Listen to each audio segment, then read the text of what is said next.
কাকা হ্যাঁ ভাইপো দোকান বন্ধ করে দিলি? হ্যাঁ যে আয় গরম ভাই, বস ভাইপো বস। তা ভাইপো বেচা কেনা কেমন হচ্ছে দোকানে? চলছে তোমাদের আশীর্বাদে মোটামুটি। তা ভাইপো বয়স তো অনেক হলো, এবারে তো বিয়ে শাদী করতে হবে, তো মেয়ে ফেয়ে দেখবো না দেখা আছে বল? মেয়ের বাপের সঙ্গে তাহলে কথা বলবো। কাকা একটা তো মেয়ে না মনে মনে আছে। কেন ভাইপো মেয়ে কি রাজি নেই? না কাকা মেয়ে তো রাজি, বললে হাত ধরে বেরিয়ে আসবে এক্ষুনি, কিন্তু তার বাবা রাজি হবে না। ভাইপো তোর অসুবিধাটা কোথায়?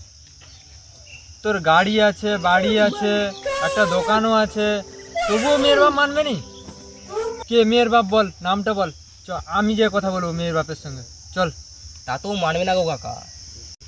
ভাইপো তুই ভরসা করে মেয়ের বাপের নামটা তুই বল, তারপরে বাকিটা আমি বুঝে নেবো। তুই মেয়ের বাপের নামটা বল। কাকা ওইটা যে তোমারই মেয়ে।